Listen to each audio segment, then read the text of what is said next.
price I have to pay.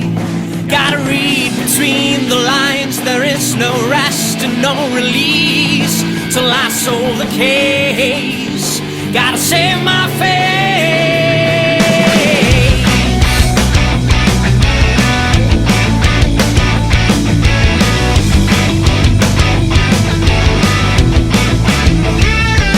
I'm the leader of the blind, got my heart upon my sleeve. That's the major flaw, sneaking in my car, and they'll catch me from behind for my absence without leave.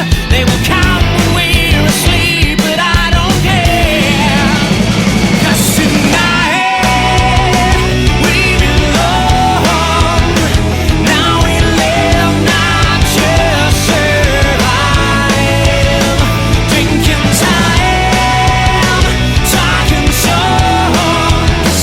It's tonight we're proving wrong that it's our middle line.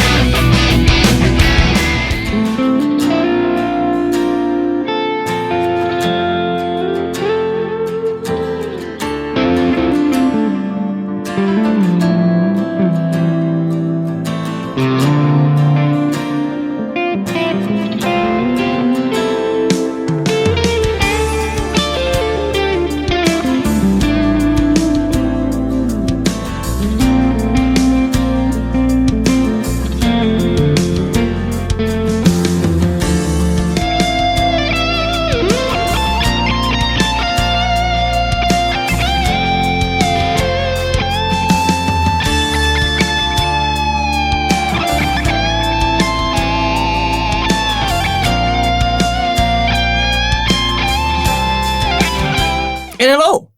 Heritage now has gold tops. This is one of them. I have a Heritage H150, clocking in at about 2800. It's a fantastic guitar. I've got it in lemon drop something.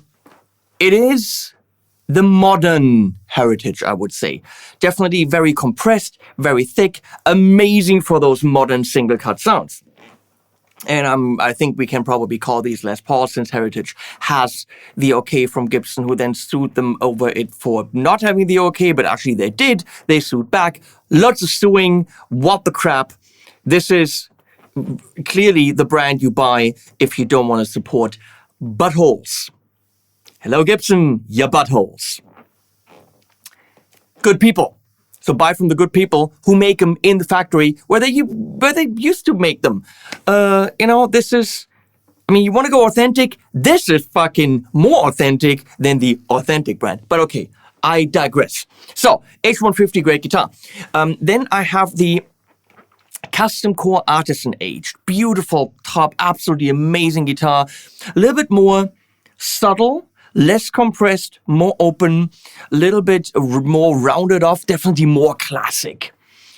So technically, this is an H150 custom core, and it shouldn't really be any different other than that it's gold top. But every guitar is unique. That is just what you get from different woods and all that stuff. And I'm not a fan of gold tops. I'm not. I do like them when they're nicely aged and all crinkly and stuff, and you get this in Artisan Age, and it looks fantastic. And I was really hoping when I opened the case that that's what it would be. However, it wasn't. And my first reaction was I was disappointed, because a brand spanking new gold top looks plasticky to me. Where's the story? Where's the wood? Where's the uniqueness? It looks plasticky, but it's well done. So it's got that little bit of a green tint, a little bit of that greenish, green tinted 60s mind kind of a thing. That's a reference if anyone gets this. Again, I would have loved it in aged, but once you start playing this H150 Custom Core Gold Top, I don't give a flying rat's ass whether it's aged or not, or whether it's gold or not, because I have a feeling that among my three Heritages, this is the best one. Because I love picking it off the wall every time now. It's just a fact. I pick this off the wall and go like, whoa, this is so good, so balanced in tone. The output is not too much, but not too tame. Everything about it is just perfect. I usually take the pick guards off immediately on Les Pauls, but I didn't do that here. I just kept it exactly the way it is. Again, visually, I would go for something else, but I don't care if it's this good of a guitar. Now, I can't tell you much about it because Heritage themselves don't tell you much about it on the website. So we're going to look at it in the back, and we're going to assume that this is mahogany. Now, let's find out if this is a one-piece top, which one-piece back, which I don't think actually it is. It's tough to say. It has to be.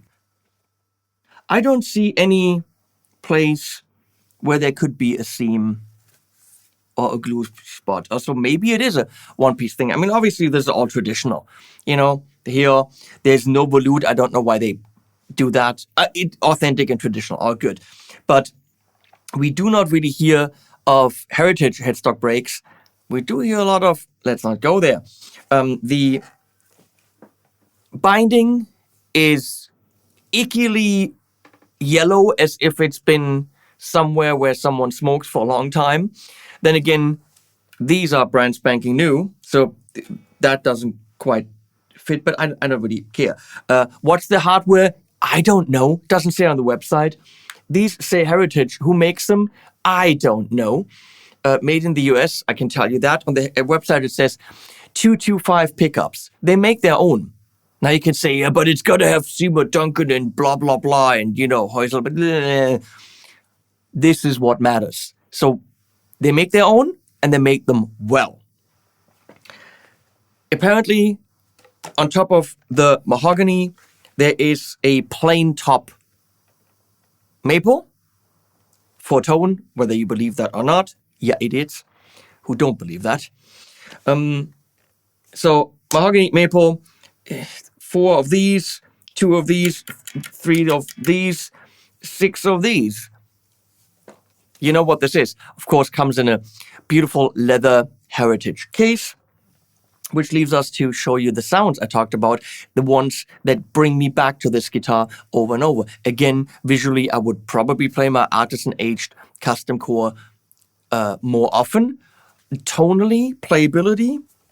Yeah, this is a nitro finish, which means the neck is the tiniest bit sticky. You know, that sticky nitro thing, but it's just part of the tradition. Do we still need that nowadays?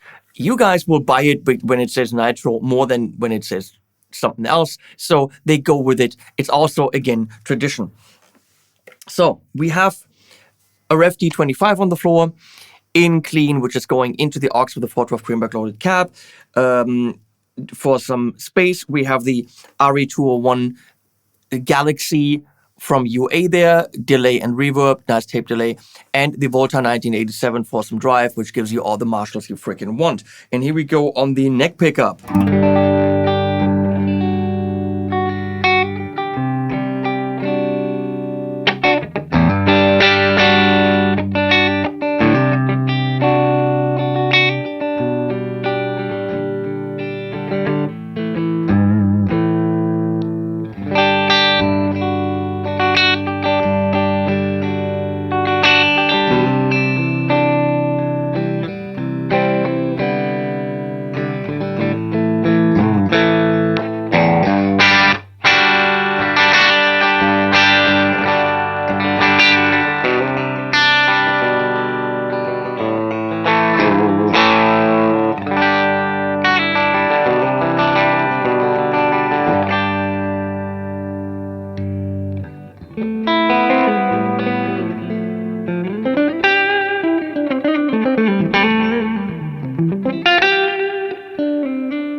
Playability is there. Tones are there. Balance there. Cleans, yes. Drive, yes.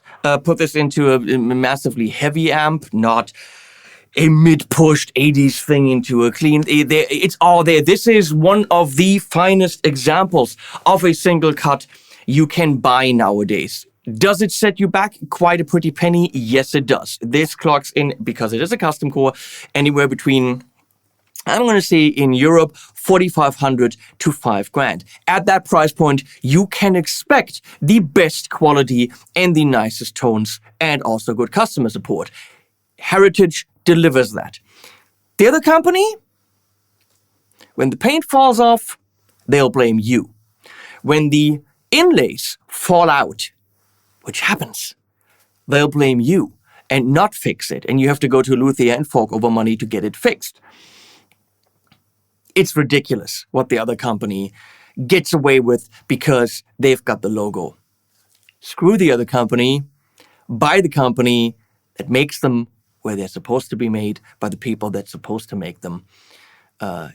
It's now owned by very nice and kind people from Singapore. They care about the brand and their customers. And this instrument is an example of how much they care because they give you good shit. If you're in the market for a gold top, check them out. They are in stores. I think Sweetwater has them. Thomann might have them.